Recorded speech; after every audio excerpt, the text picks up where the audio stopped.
Hey guys, my name is Dr. Mark Penowit. I am a doctor of physical therapy in the United States. I am the other half of Mobility Duo.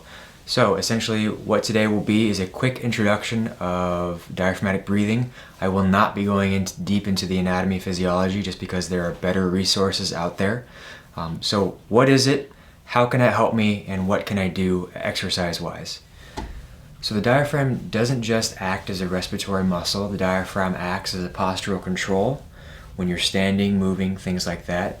The diaphragm acts as a venous return, essentially veins. As pressure increases, it pushes on the veins that move the blood up back to your heart.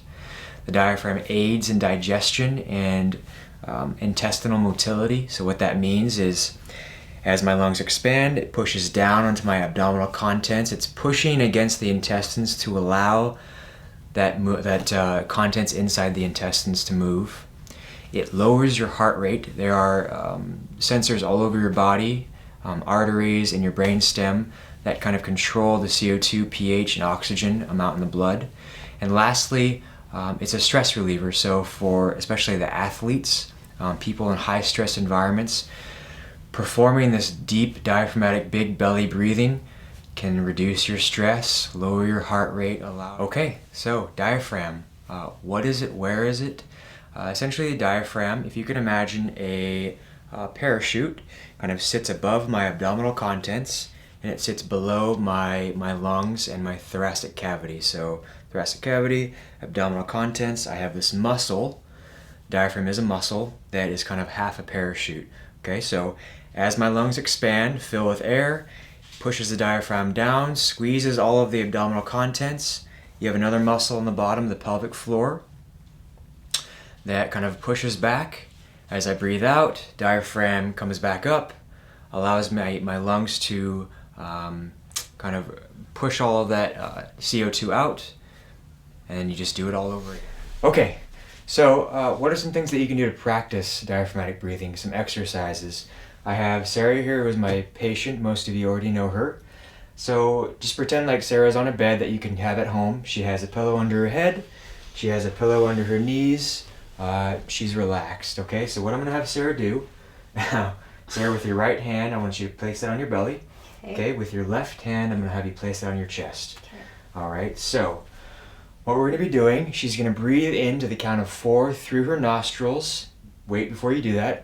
As she does that, though, I want her to watch her hand on her belly. I want her hand on her belly to expand and move up. The hand on her chest, I want to just stay relatively stable. It's going to move a little bit, but all of the movement right now I want to come from her belly. So, Sarah, when you breathe in, count of 4 through your nostrils, out through your mouth to count of 4, okay? So when you're ready. Perfect. And then back down. Okay, so this next one I'll have her do it again. And I want you to notice how her hand moves up towards the ceiling. Her hand on her chest isn't moving very much, and this is perfect. This is exactly what I want.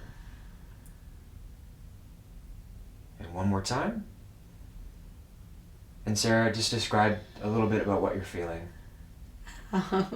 I'm feeling my tummy rise, and I'm feeling my chest doesn't move that much, and I feel like I'm breathing. Does it feel different from normal chest breathing? Oh yeah. Okay.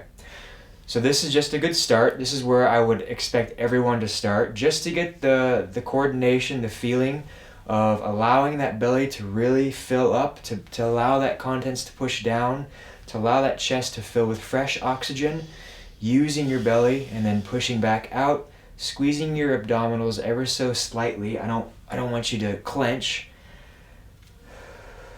Okay. So when Sarah feels like she's mastered this, she can go up and sit up on the edge of the bed here. Okay. And this is going to be the same exercise, hand on the stomach, hand on the chest. It's going to be a little bit harder now though, because now Sarah is dealing with gravity. Gravity is pushing down on her diaphragm. It's a little bit harder to breathe in as deeply, so go ahead and try.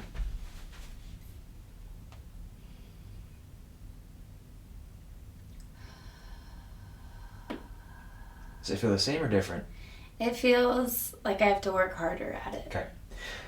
So the diaphragm again is a muscle, all right? Muscles can be trained. This is not something that I would expect you to get right away. You will feel a difference, but this does take some time, okay? Once Sarah feels like she's mastered this, she can do this in her day-to-day life. She can do this in the car, if she's in traffic, if she's at work, if you're about to go on a jump, if you're snowboarding or mountain biking or something. Stress relief, slow the heart rate. She can do this in her activities. Maybe she wants to go on a plank, maybe she's doing a bench press or something. So try to incorporate this in your day-to-day life, and yeah, comment below. Just let us know how it feels. If you have any questions, concerns, things like that. All right? Subscribe. Subscribe.